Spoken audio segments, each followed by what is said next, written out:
আমি নর্মালি এইভাবে ইন্ট্রো করি না, কিন্তু আমি এখন ঝুলছি একটা গুহার 100 ফুট নিচে, যেটা মাটির নিচে 5 কিলোমিটার জুড়ে বিস্তৃত আছে।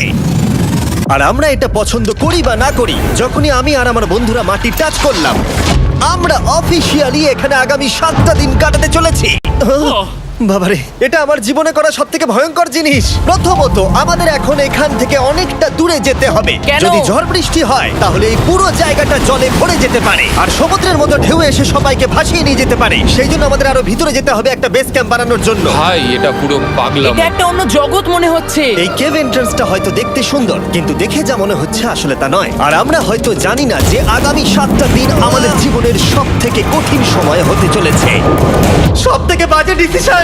ঠিক আছে, আর কিছুক্ষণের মধ্যেই অন্ধকার হতে চলেছে। ক্যাম্প না করলে আমরা বিপদে পড়বো। আমরা কোথায় যাচ্ছি সেটা কি বলবে? আমাদের ক্যাম্প সেটআপের জন্য একটা ফ্ল্যাট গ্রাউন্ড খুঁজতেই হবে। কেভের ভেতরে ঢোকার পরে আমরা এমন একটা জায়গা খুঁজে পেলাম যেটা অনেকটা উঁচুতে থাকায় আমরা জল থেকে সুরক্ষিত থাকতে পারবো। তার মানে এটা ক্যাম্পের জন্য পারফেক্ট। পারফেক্টটা একটু বেশি হয়ে গেল। মোটামুটি বলা যেতে পারে। ঠিক আছে, ক্যাম্পের জন্য মোটামুটি। প্রথম দিনের বাকিটা আমরা কাটিয়ে দিলাম আমাদের জিনিসপত্র আনতে। প্রত্যেকটা ব্যাগের ওজন প্রায় 80 পাউন্ডস। আর যেমনটা তোমরা ফুটেজে দেখছো, আমরা এটা করতে 4 ঘন্টা লাগিয়ে দিলাম। এখান থেকে যাওয়া খুব কঠিন।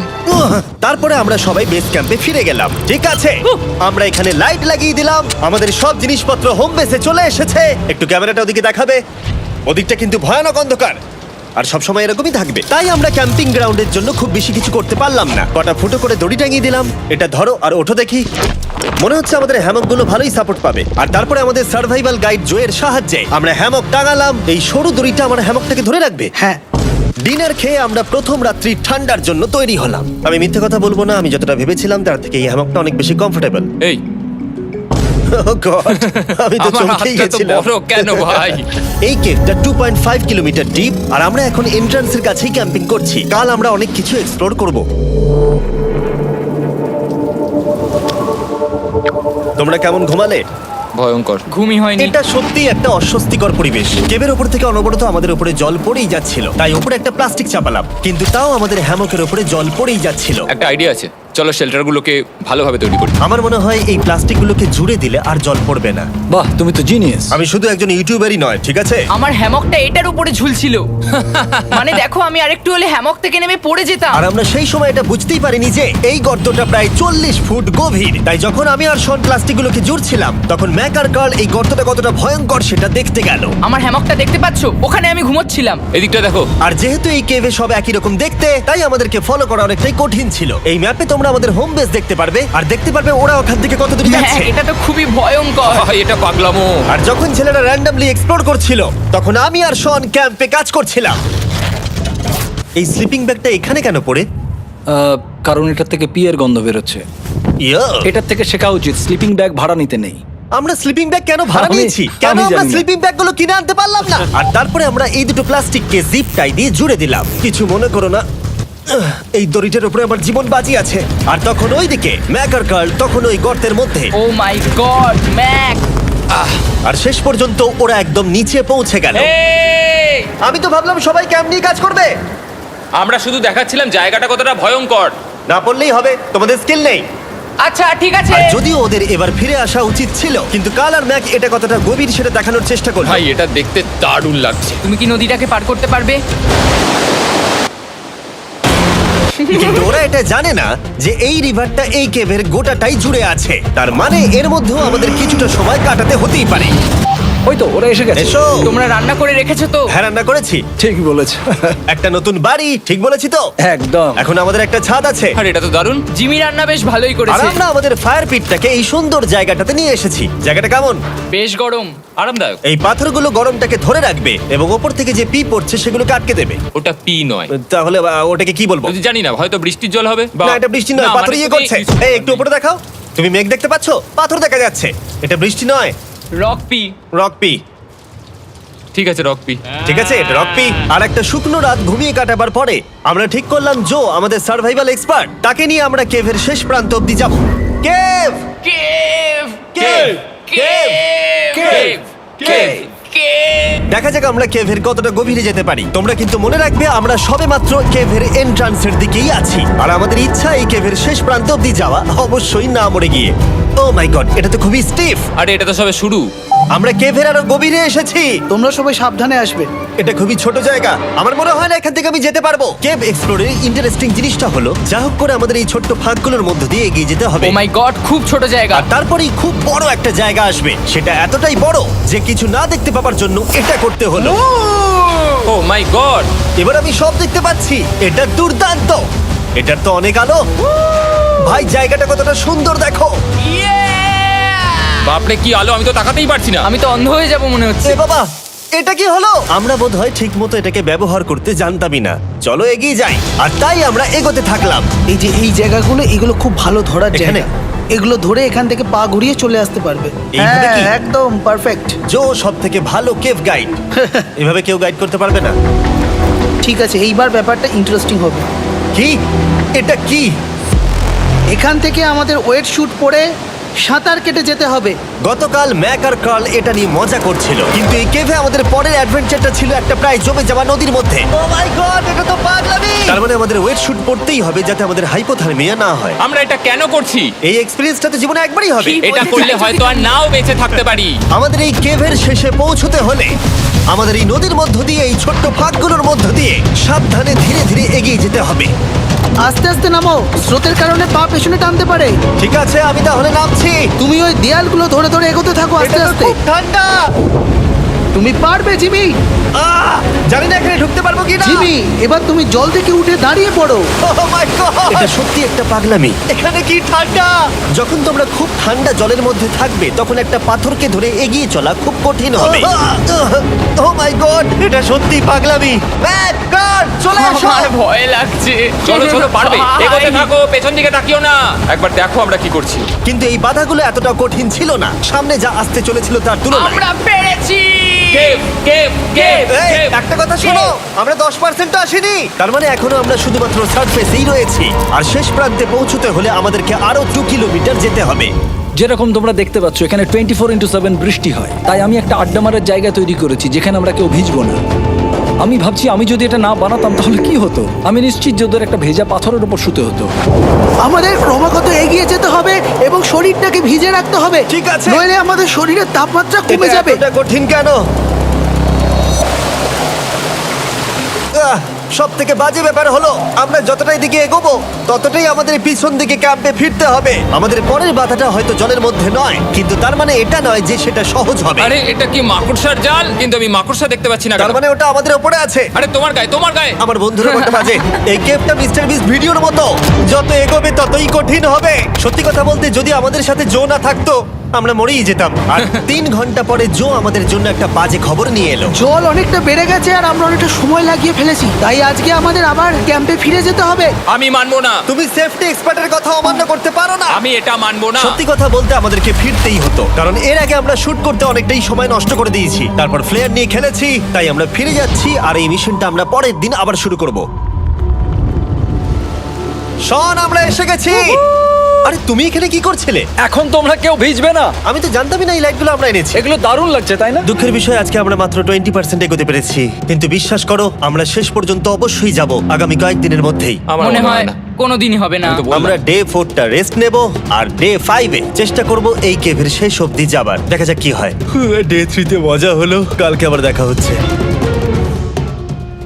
আর কেভের ভিতরে 3টে খুব বাজে রাত কাটাবার পরে পরের দিন সকালে আমাদের মাথায় শুধু একটাই কথা আসছিল, আমার একটা হট শাওয়ার চাই, তবে আমি এখন একটু শান্তি পাবো। ও এখন শাওয়ার পেলে কিন্তু দারুণ হয়। আমি চান করিনি প্রায় 3-4 দিন হয়ে গেল। তোমরা নিশ্চয়ই জানো কেভের মধ্যে শাওয়ার করা সম্ভব নয়। আমাদের অনেকটা পথ হেঁটে সাবধানে আগের রিভার বেডের কাছে পৌঁছতে হলো। ও মাই গড! আমি আমার ব্রেনকে ফিল করতে পারছি। আমি এভাবে ব্রেনকে ফিল আমার করিনি। কপালটা জমে গেল পুরো। চলো ড্রোন দিয়ে মাথার চুলগুলো শুকিয়ে নি। এদিকে এসো ড্রোন। ও দাঁড়াও দাঁড়াও দাঁড়াও, এটা কিন্তু কাজ করছে। হ্যাঁ, দারুণ কাজ করছে। ড্রোন থাকতে হেয়ার ড্রায়ারের কি দরকার? আর চুল শুকানোর পর আমরা জোয়ের সাথে জার্নির প্ল্যান করতে বসলাম। এটা কি জো? এটাই কেভের ম্যাপ। আগেরবার আমাদের থামতে হয়েছিল কারণ জল খুব জোরে বইছিল। এখন বৃষ্টি কম হচ্ছে, তাই কালকে আমরা নিশ্চয়ই এই কেভের শেষে পৌঁছে যাব। এটা ভয়ঙ্কর হতে চলেছে। প্রথমে আমাদের কালকে যেখান দিয়ে গেলাম সেখান দিয়ে আগে যেতে হবে। জলের মধ্যে ঝাঁপ দিতে হবে এবং পাথর দেখে হাঁটতে হবে। এগুলো সবকটা আমরা যদি পার করতে পারি তাহলে আমরা গ্লো ওয়ার্ম চেম্বারে পৌঁছে যাব। কেমন দেখতে তুমি সেটা বলো না, আমি তোমাদেরকে সারপ্রাইজ দিতে চাই। তোমার মনে হয় আমরা পারবো? ওইসব বাদ দাও, আমরা ঠিক কালকে পৌঁছে যাবো। কালকের প্ল্যান আমরা চক আউট করে নিয়েছি। আমরা রেস্ট করছি আর ফেস্টিভ্যাল স্মোর্স খাচ্ছি আমাদের এনার্জি রিগেন করতে। সবাইকে চিয়ার্স। Yippee! জো এই প্রথমবার ফেস্টিভ্যাল ও, স্মোর্স দারুণ। খাচ্ছে। জো সত্যি কথা বলবে। এটা দারুণ, তাহলে ভালো লাগলো? দারুণ লেগেছে। আমরা এই চকলেটটা আগে কেন বের করিনি? এটা এমনি চকলেটের থেকে 10 গুণ ভালো খেতে। সত্যি কথা বলতে তোমরা যদি ফেস্টিভ্যালের সাথে স্মোর্স ট্রাই না করে থাকো তাহলে তোমরা মিস করছো। কালকে আমরা পুরো কেভটা এক্সপ্লোর করব, দেখা হচ্ছে। তাই আমরা ভালো করে ঘুমানোর চেষ্টা করলাম আর কালকের প্রিপারেশন নিলাম কেভের শেষে যাওয়ার জন্য। আমরা আমাদের জীবনের সবথেকে ডেঞ্জারাস জার্নি করতে চলেছি। ডে 3 এর অভিজ্ঞতা মাথায় রেখে আমরা কম শুট করেছি যাতে আমরা সামনের দিকে তাড়াতাড়ি এগোতে পারি। জলটা খুব ঠান্ডা হ্যাঁ, আগের দিনের মতোই খুব ভালো। এই তো আর যাতে আমরা সবাই বেঁচে ফিরতে পারি তাই জো ছাড়াও আরেকজন সার্ভাইভাল এক্সপার্টকে আমরা নিয়ে এসেছিলাম। এখানেই আমরা ডে 3 তে আটকে গেছিলাম। এখন আমরা কি করব? এবারে আমরা অনেক তাড়াতাড়ি এসেছি। আমাদের পিছনে ঘন অন্ধকার, কোথায় যাব? এই রাস্তাটা অনেক সরু এবং হ্যাঁ। স্রোত প্রচুর বেশি, তাই আমরা দেয়ালগুলো ধরে ধরে আস্তে আস্তে এগোবো। এই যে এইভাবে। ও হ্যাঁ, God! এই রকটায় জাম্প করো। কয়েকটা ভালো পাথর আছে যেগুলোকে তুমি ধরে এগোতে পারবে। আরে এখানটা তো অনেক অন্ধকার। আমি আর পা পাচ্ছি না, আমি এখন মাটিতে আর পাই পাচ্ছি না। যেহেতু আমরা মাটিতে পা পাচ্ছিলাম না, তার মানে যদি আমরা পাথর ছেড়ে দিই তাহলে এই জলের স্রোত আমাদেরকে ভাসিয়ে নিয়ে যেতে পারে। জো, আমরা কি করব? আমি এটা ধরে এসেছি, তুমি এটা ঠিক ধরো। আছে, আমি তো দেখতেও পাচ্ছি না কোথায় যাচ্ছি। জো, স্রোত আমাকে ভাসিয়ে নিয়ে চলে যাচ্ছে। আমি তুমি করবো কি করে? পারবে, পারবে। শুধু মুখটা এখান থেকে ঢুকিয়ে দাও, আমি হেল্প করছি। এখানে আমি ঢুকবো? হ্যাঁ, এই গর্তের মধ্যে। এই তো, খুব ভালো। এটা আমার জীবনের সবথেকে বিপজ্জনক অ্যাডভেঞ্চার। আমরা এখন কেভের অনেক গভীরে চলে এসেছি আর এবার আমাদের সামনে প্রথম বড় বাধা। এখানে জলের একটা ঘূর্ণাবর্ত আছে, যদি তুমি এর মধ্যে পড়ে যাও তাহলে তোমাকে একদম নিচে নিয়ে চলে যাবে। মানে আমরা পড়ে গেলে মরে যেতে পারি। হ্যাঁ, মানে আমরা মৃত্যুর সাথে খেলা করছি। এটা এতটা বিপজ্জনক হতে পারে আমি সত্যিই ভাবিনি। খুব ভালো। এই তো, তাহলে কি আমার পা এখানে হ্যাঁ, রাখবো? রাখো রাখো। ঠিক আছে, এই তো আমি পেরেছি। এটা আমার ভাবনার থেকেও বেশি কঠিন ছিল। এই নদীটা কতটা শক্তিশালী এই গোটা কেভটাকে তৈরি করেছে। কিন্তু মজার ব্যাপার হলো আমরা পাথরের মতো শক্তিশালী নই। আমি শুধুমাত্র মানুষের মতোই শক্তিশালী। সৌভাগ্যবশত কাল এই অ্যাডভেঞ্চারে লিড করেনি, তার বদলে আমরা একজন অ্যাভেঞ্জার জোকে পেয়েছি। ও কতটা এক্সপার্ট তার প্রমাণ হিসেবে বলতে পারি। সে লিটারালি কতটা ওপর থেকে আমাদেরকে নদীতে ঝাঁপ দিয়ে দেখালো। ও মাই গড, এটা পাগলামি। কে বললো এটা পাগলামি? এটা তো আমার কাছে খুবই সহজ। আমি এটা করব। তুমি কোনোভাবেই এটা করতে পারবে না। আরে কি বলছোটা কি তুমি? আমি এক্ষুনি করতে চাই। চলো যাচ্ছি Joe. God speed back. Jimmy আমার সাথে যা যা করেছে তার কাছে এটা তো কিছুই নয়। 3, 2, 1।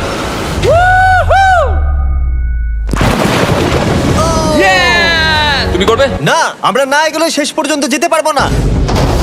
ও মাই গড, আমাদের নিচের দিকে যেতে হবে। আমরা সবসময় স্রোতের উল্টো দিকে কেন যাই? এখন শুধু আমি ভেসে ভেসেই যেতে পারবো, আর কিছু না। এই জলের তলায় অনেক ধারালো পাথর আছে, তোমরা সেগুলোকে দেখতে পাবে না, তাই সাবধানে পা ফেলবে। ও মাই গড, আবার এটা গভীর আরে হচ্ছে। আমার পা তো কিছুর উপরে রাখতে হবে। ছোট পাথরগুলোই একমাত্র বাধা ছিল না, মনে হচ্ছে আমাদের প্রতিটা পদক্ষেপে। ও ভাই, আমি কিচ্ছু দেখতে পাচ্ছি না। এটা খুব ভয়ঙ্কর। কেভটা আরো অন্ধকার হয়ে আসছিল এবং আরো সরু। আর তখন আমরা জানতাম না যে আমরা ফিনিশ লাইন অবধি পৌঁছতে পারবো কিনা। আমি ক্লান্ত হয়ে পড়েছি। এই কেভে আরো কঠিন বাধা আসার আগে তোমাদেরকে আমি কিছু দেখাতে চাইবো। জো, তোমার ব্যাগটা দাও। Thank you. তুমি জানো এর মধ্যে কি আছে? না, জানি না কি আছে। Brand new mister beast lab swamp. সত্যি কথা বলছি, গত 5 ঘন্টা ধরে যেহেতু আমি অনেক পরিশ্রম করেছি, তাই কোনো মতেই এখন এটা আমি বলার মতো অবস্থায় নেই। তাই এটা শুট করার 1 মাস পরে আমি পুরো কেপ সেটটা তৈরি করলাম ফিউচার জিমি নেম ট্যাগ দিয়ে। তারপরে বললাম, হে, আমি ফিউচার জিমি, আর আমি এখন তোমাদেরকে বলবো brand new toy line of mister beast lab swamp সম্পর্কে। এটা একটা কালেক্টেবল টয় লাইন, আর এখানে 119টা ইউনিক ডিজাইন ক্যারেক্টারও আছে যা তোমরা কালেক্ট করতে পারো। আর সবথেকে দারুণ ব্যাপারটা হলো, কোন ক্যারেক্টারটা তুমি পেয়েছো সেটা জানতে হলে এই টিউবে ওয়াটার দিয়ে নাড়াতে হবে আর তোমার সোয়ামস তোমার সামনে চলে আসবে। আর আমি এটা ডেমনস্ট্রেট করতে এই বিশাল বড় টিউবটাকে বানিয়েছি। এই টিউবটাকে জল দিয়ে ভরে দাও। তোমাদের এত জলের দরকার নেই, এটা অনেক বড় বলে এত লাগছে। ঠিক আছে, এটা এখন জলে ভর্তি হয়ে গেছে। এবার এটাকে একটু নাড়াতে হবে। এটা কি আর নাড়াতে হ্যাঁ হবে? হ্যাঁ, অনেক নাড়ানো হয়ে গেছে। এবার জল ঢালো এখানে। জো ঢালছে। আর জল ঢালার পরে তোমরা দেখতে পাবে তোমরা কোন সোয়ামটা পেয়েছো। এটা সব থেকে রেয়ার হাইপোক্রোম, যেটা মাত্র 1000টা বানানো হয়েছে। জো, এটা তোমার। Thank you so much. এটা চাই। আর এটা তোমার। কাল কি নেবে? আমার কাছে দুটোই ছিল। আর আমরা শুধু সোয়ামেই থেমে নেই, আমরা এই অ্যাকশন ফিগার প্যান্থার গুলো বানিয়েছি যেগুলো এই ব্রিফকেসে আছে। আর এই সোয়ার্মের মতো এই মিউটেটর যখন তোমরা কিনবে দেখতে পাবে এর ভেতরে কি আছে। কোথায় কিনবো? ভালো হয়েছে জিজ্ঞাসা করলে। মিস্টার বিস্ট ল্যাব টয়েস এখন তোমরা পৃথিবীর সব জায়গায় পেয়ে যাবে। এগুলো সব বেরিয়ে গেছে, তোমরা গিয়ে কিনে নাও। আর কেবের মধ্যে অনেক সমস্যা পেরোনোর পরে আমরা ফাইনালি পৌঁছে গেলাম গ্লো ওয়ার্ম চেম্বারে। ভাই এবার খুব ভালো লাগছে। ঠিক আছে টিম, তোমাদের গ্লো ওয়ার্ম চেম্বারে স্বাগত। এ তো দারুণ। এটা দারুণ লাগছে। ভাই এটা পৃথিবী মনে হচ্ছে না এখানে একদমই। যে আলো তোমরা দেখতে পাচ্ছ সেগুলো আসলে ছোট্ট ছোট্ট বায়োলুমিনেসেন্ট গ্লো ওয়ার্ম তৈরি করেছে। এটা দেখতে অনেকটা মিল্কি ওয়ে গ্যালাক্সির মতো লাগছে। ওয়াও! আর এই মুহূর্তটা, এই ভিউ, সত্যি বলতে এই ট্রেকের সমস্ত ক্লান্তি যেন দূর করে দিল। এখান অবধি পৌঁছানো যেন সত্যি একটা অ্যাচিভমেন্ট ছিল। কিন্তু এখন আমাদের যাত্রা শেষ হয়নি, কারণ আমাদের এখান থেকে এখন বেস ক্যাম্পে ফিরতে হবে। আজকে ডে 6 হতে চলেছে, এখনো ওরা আসেনি আর আমি খুব ক্লান্ত। আমার মনে হয় না আমি ভালো করে ঘুমোতে পারবো, ওদের জন্য খুব চিন্তা হচ্ছে। এই ট্রিপটা অনেকটাই সহজ ছিল কারণ আমরা স্রোতের সাথে ভেসে ভেসে যাচ্ছিলাম। আর যেহেতু তোমরা এই ট্রিপটা দেখেছো তাই আমরা এটাকে স্কিপ করলাম। কিন্তু সত্যি বলতে এই জার্নিটাও অনেকটা বেশি সময় নিল, কারণ আমরা ক্যাম্পে পৌঁছানোর আগেই 6 নম্বর দিন চলে এলো। শন, সবাই ঠিক আছো তো? আমার খুব চিন্তা হচ্ছিল। Happy day 6। ডে 6 খুব ভালো। এনার্জি বাড়াতে আমরা আগুনের উত্তাপ নিলাম এবং ফাইনালি আমরা কিছু খেতে পেলাম। এটা খুবই অ্যাডভেঞ্চারাস ডে ছিল। কালকে দেখা হচ্ছে, মানে আজকেই হয়তো। এটা হয় ডে কোনোদিন 6 হবে না। নাকি আজকে, না আমি জানি না। এত বড় ট্রেক সম্পূর্ণ করার পরে শারীরিকভাবে চূড়ান্ত ক্লান্ত হওয়া সত্ত্বেও জানি না কেন কিন্তু আমি একদমই ঘুমাতে পারছিলাম না।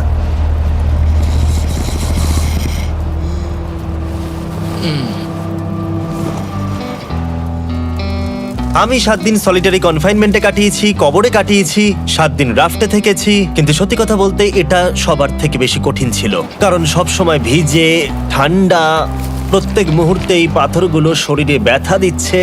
বেশিরভাগ সময়টাই এই কেভটা দুঃস্বপ্নের মতো ছিল। কিন্তু তোমার আর আমার মধ্যে জিমি! ইয়ো! গার্ড, আমাকে দেখতে পাচ্ছো? এটা পৃথিবীর সবথেকে উজ্জ্বল টর্চ। মজার মুহূর্ত অনেক ছিল। মাটির নিচে 300 ফুট গভীরে অভিযান চালানো থেকে আমাদের সবাই মিলে হ্যামক নিয়ে হাসাহাসি করা সবকিছুই এই অভিযানের অংশ ছিল। যেহেতু আমাদের সঙ্গ দারুণ, চলো তিমির মতো আওয়াজ করো।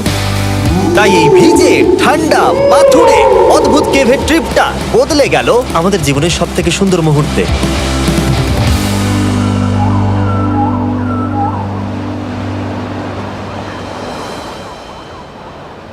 আমরা এখান থেকে যাব না যতক্ষণ না সবকিছু তোলা হচ্ছে। আর আমি সবকিছু বলেছি মানে সবকিছুই। চলো এবার বেরোনো যাক। আর যখন আমরা মাউথ কেভে আবার ফিরে এলাম, ভাই ওপরটা দেখতে দারুণ লাগছে। তখন জয়ের জন্য একটা সারপ্রাইজ ছিল। বেরোনোর আগে জো, আমরা তোমার কাছে কৃতজ্ঞ। তাই এই নাও 50,000 নিউজিল্যান্ড ডলার্স, 10,000 করে প্রত্যেক জনের প্রাণ বাঁচানোর জন্য। Oh my god, thank you so much Jimmy. Thank you Joe. Love you, Joel! এবার আমাদের সব কাজ হয়ে গেছে, চলো বেরোনো যাক। 7টা দিন পরে আমরা ফাইনালি এখান থেকে বেরোচ্ছি।